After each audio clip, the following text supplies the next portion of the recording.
special occasion, let me first thank our great secretary. He is a 4-star admiral, and to be in our cabinet, John Harvey has served this nation with distinction for so many years.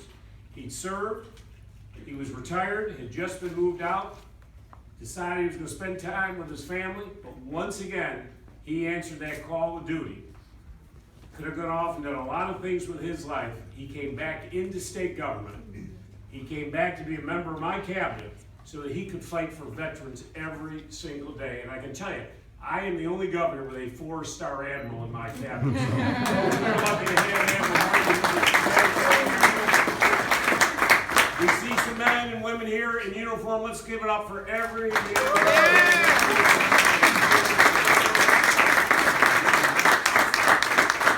our president, our provost for having me here since I'm here, the greatest community college in the United States of America. We could have gone anywhere out of the 23 great community colleges. I chose to be here because Tidewater is doing such a great work for our veterans and our active duty military. So that's why we wanted to be here today. My great senator, thank you for being with us again, and thank you for being at my side. We also have Delegate Steve Hernick. Where's Steve? Put his hand up. Steve is a new member who's joining us, and he's ready for the fight as we go into the fight. And this big fight's about the budget, as you know, I'm about to announce next week. I remind all of you, when I became governor, I inherited one of the largest deficits in Virginia history. Didn't know about it when I was running for governor, but that's all right, I'm a big boy. But now I'm proud, after good work by a lot of folks, I just announced the largest budget surplus in the history of the Commonwealth of Virginia. We now have 4.2% unemployment, the lowest we've had in many years. We are now the lowest unemployment of any state in the southeast of the United States of America. And I'm proud to say, as governor, with 3,842,000 folks working today, we now have more workers in Virginia than any time in our history, and that's why you will see the budget that I'm going to present next week. Talks about building the new Virginia economy. You'll see one of the largest investments ever in K-12. I just announced yesterday a new pay raise, 2% pay raise for our state employees, all of our teachers. That is my second pay raise in 3 years for our state employees. The other big part, what I've always said, when you look at my budget, I got three main priorities: K through 12, veterans, and building economic development. And today we're here to unveil our issue as it relates to the veterans. Why veterans? Obviously, those men and women who have put on that uniform. But it's sort of very important for Virginia. We have 800,000 veterans in the Commonwealth of Virginia, a population of about 8.4 million people. It's about 10% of our population. We have the fastest growing veteran population of any state. We have more female veterans than any state in America. We have more veterans under the age of 25 than any other state in the United States of America. And with that tremendous, tremendous honor comes a tremendous amount of responsibility that we owe these men and women who have served in active duty and now call Virginia their home. And it's important to keep everybody here. It's important that we grow, diversify our economy.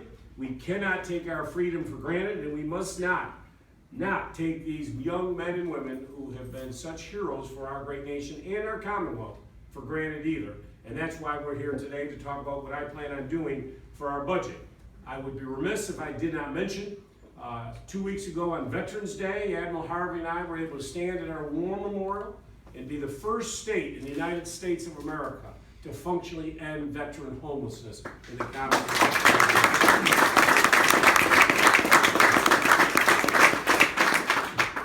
But in addition, we need to make sure not only that they have a roof over their head, but there is a good paying job waiting for everybody when they come out of active duty and join the veteran status. Amen. And that's what you're going to see embedded in the budget that I'm about to present. In addition, got to make sure that they're healthy and we're doing everything that we possibly can. That's why in my upcoming biennial budget, it will have real strong investments in all of those key, what I call 21st century technology. We do that by investing in those core areas that will grow and diversify our budget.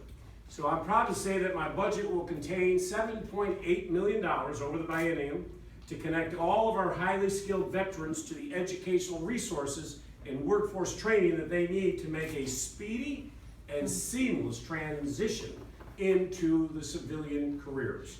This will include funding for a pilot program that will empower former military combat medics and corpsmen to work in healthcare careers while they earn their appropriate civilian credentials. Medical specialists, as you know, are one of the top 3 occupations in each branch of the United States military, with approximately 11,000 medically trained service members leaving the military each year across the United States. These men and women, as you know, are highly trained professionals with firsthand experience, and we desperately need them in the fast-growing healthcare sector here in the Commonwealth of Virginia. Virginia will be the first state in the United States of America to implement this common sense solution that will benefit our healthcare employers and all of our veterans. In addition, my budget will call for funding for 4 new staffers with our Virginia Values Veterans Program, or our V3 program, which will strengthen our outreach to our employers and our veterans. Our V3 program is such a special program to make sure that Virginia companies are hiring Virginia veterans. And when I got elected, I said I wanted to see, and I told Secretary Harvey, I wanted to see 10,000 veterans hired through our V3 program. Well, as the Admiral likes to do, he knocked down that wall, and he actually completed that with our V3 staff 900 days ahead of schedule. So, with any goal that we meet, let's up the goal. So I've now said we need to hire 20,000 hires by the end of my administration. Wow.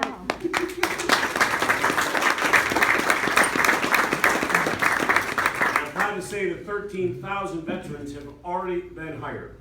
There's still a lot of work to be done, and this additional manpower that we're adding to the V3 program will enable us to hit that incredible record of 20,000 veterans being hired. We know that our community colleges are a tremendous resource to veterans as they make the transition to civilian jobs, and we want to make sure that our community colleges have the full support of the state so that you can do the job that you need to do.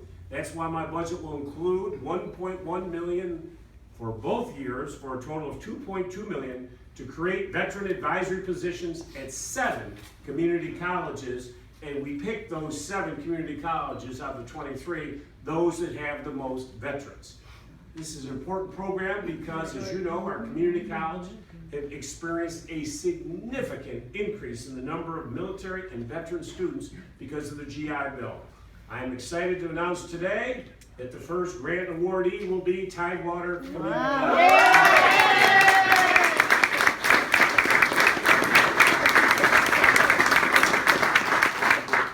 Here at TCC, these funds will already help with an existing program that you have. At the other 6, some have existing programs, some don't, but new services will be created with the infusion of this new money. TCC has an incredible story to tell. 8,500 of her nearly 40,000 students are active military, veteran, reserve, or family member. That deserves a great round of applause. Yes, it does. The 7 community colleges receiving this funding serve 80% of the 41,000 veterans and family members today that are in our community college system. So these dollars will have a significant impact to support these men and women. An additional $1.2 million will now be designated for a veterans portal through the Virginia Community College System to strengthen outreach related to workforce credential opportunities.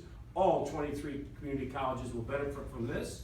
The budget will also contain funding to implement the Federal Department of Defense Skill Bridge Initiative, which provides apprenticeships and internships to qualified service members while they are still in the military.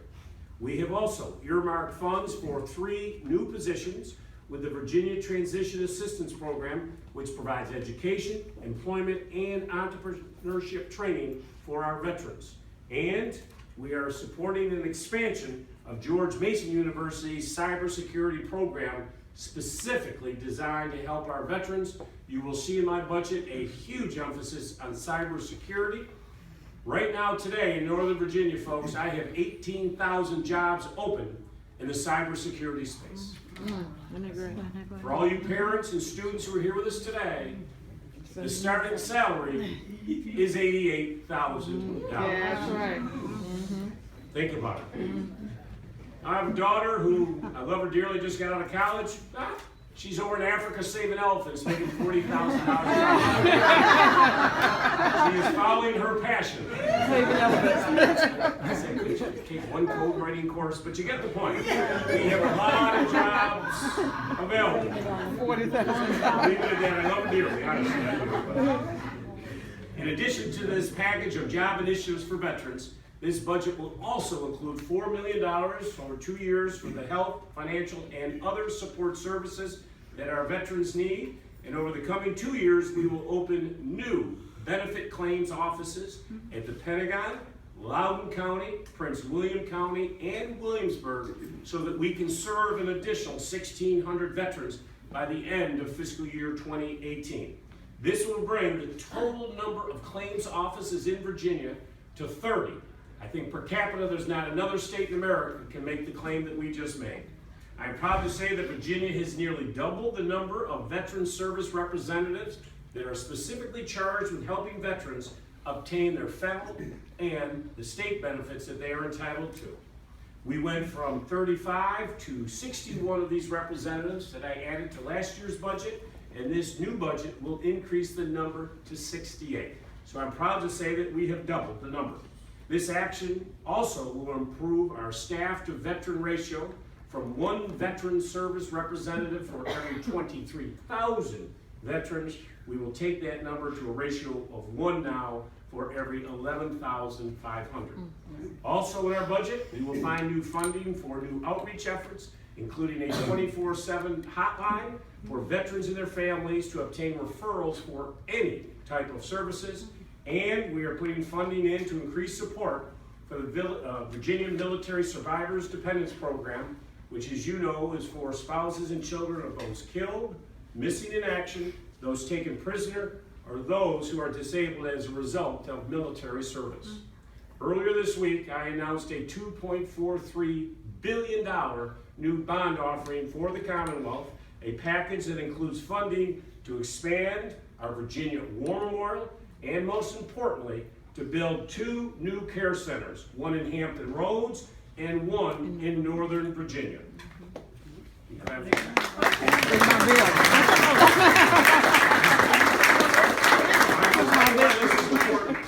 Because the Admiral and I are sick and tired of waiting for the federal government to do what they need to do for the health care for our veterans.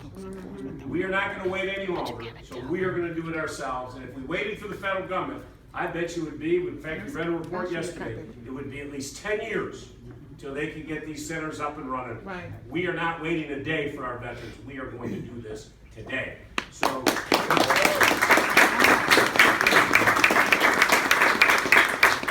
we thank everybody, and through this budget and the bond package, we show respect for our veterans and our active duty military so that everybody gets the care they need in a timely, efficient, and innovative service that they are entitled to.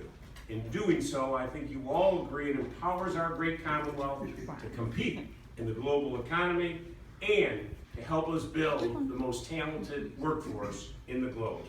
These initiatives and the others contained in my administration's budget are all focused on building the new Virginia economy so that we can train and have the best workforce. If we have a workforce of veterans, highly disciplined, highly motivated, highly engaged, that is the best workforce in the world, and there is not a business that I can't recruit to the Commonwealth of Virginia because I have the best workforce, and we have the best workforce because of these folks. Thank you for being with us tonight, and on December 17th, I will release the full budget. But let me just say this finally. There's not another governor in America that is standing up on a stage today talking about the veterans the way we do that here in Virginia. Virginia loves their active duty members, and we love our veterans here in Virginia. Thank you.